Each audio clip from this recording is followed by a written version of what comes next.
What's up, everyone? Welcome to episode 4 of the Wildkins Devlog. If this is your first time, welcome. I'm Mike, and I've been creating games for about 6 years now.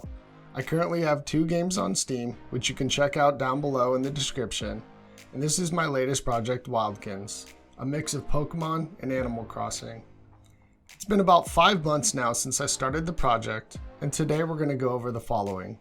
Progress, what I've been working on the past month. Timeline, where the game's at and how much further it needs to go.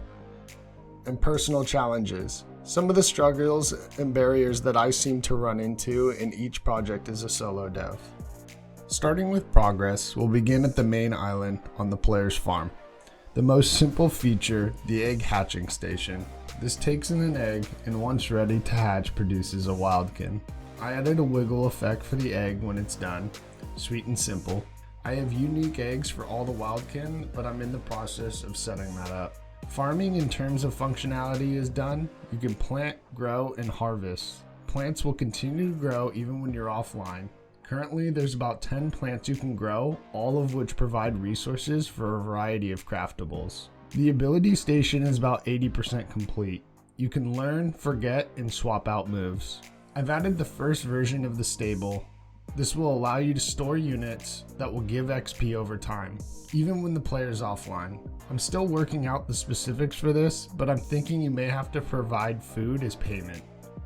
The crafting table still requires a bit of work, as there's a lot I want to do with this. For now, you can craft a variety of items and potions.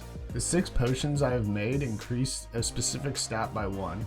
I have plans for a bunch of different food and potions going forward, which won't be too hard to add since the system I built makes it easy to add new items. The evolution ruins is where all Wildkin will be able to evolve once they earn enough battle points. You will also have to provide tablets that are crafted from ruin rubble that you can find on your adventures.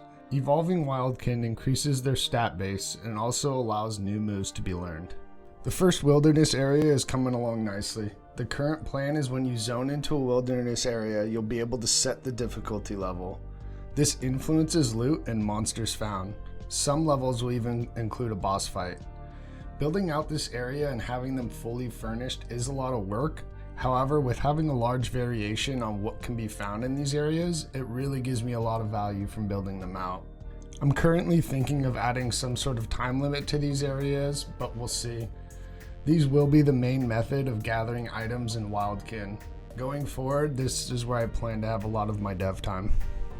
Happy with how the unit system is, I've begun pumping out tons of Wildkin, setting them up with their custom stats, animation, and abilities. This will continue to be the biggest scope, as I still have a lot of abilities to continue setting up.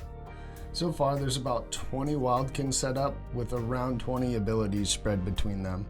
I'm still changing UIs and trying out new things. I've been also starting to make a lot of images in GIMP, trying to figure out a style.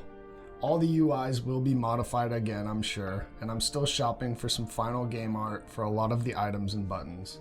Ability images for now seem to work, but I'm not sure if those will be the final form either. For the battle arenas, currently I still just have one set up. However, creating a bunch of different arenas won't take much time at all. The brunt of the work was getting the battle system to be robust with all the logic it was going to have to deal with. So the main island is coming together slowly but surely. Next to the main farm will be an unlockable area for the player, which houses more stables and planter boxes. The wilderness area up north features a park for basic Wildkin training and portals to head to different wilderness areas. The coastline for now will just spawn certain items each day. Eventually, it'll be the main place for fishing. I have a campsite set up where a vendor will come on certain days. He'll buy and sell different kinds of eggs. The island each day at 5 a.m. will get a new set of item spawns across the map. Even eggs can be found. Most of the town will go off the trainer rank. As you level up as a trainer, buildings will upgrade. I'm still in the process of building out the town and its different stages. So let's talk about timeline. Currently, we're a little over 5 months into development. When I first set out on this project, the idea was to hopefully spend 1 full year, as I've done with my other games. I will say I'm a little behind where I'd like to be, but I do feel good with the state of the game. A lot of the features are coded and working, so pretty soon here I can just start focusing on adding tons of content and a lot of needed polish. Ideally, I'd like to have a demo for the game in the next couple months, but we'll see, as there still is a lot left to do. Every so often in each of my projects, I seem to hit some kind of wall. I start disliking the project, every small task feels like a giant undertaking, and you really start wondering if you'll even be able to do this. Tasks start adding up, and it gets to a point where sometimes I'll just sit down and stare at the project and not do anything that day. Besides taking a break, one thing that does help me is to minimize the crosshairs and start targeting single tasks.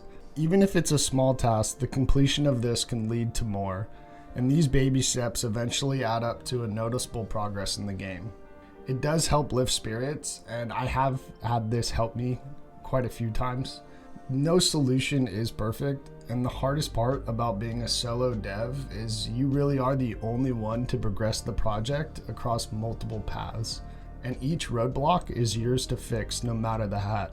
It's definitely overwhelming at times, and I'm starting to think I love the stress by continuing to do these solo projects. There is really no perfect way to get out of these funks, and sometimes we just have to make our own reasons to keep our feet moving. Hopefully this does help some of you that may be hitting similar barriers. Wrapping this video up, the game is well on its path, but definitely has a good way to go. Any comments or suggestions, please leave them down below, and don't forget Wildkins is on Steam, so you can go ahead and wishlist it. It really helps me out. Thanks again guys, and I'll see you on the next one.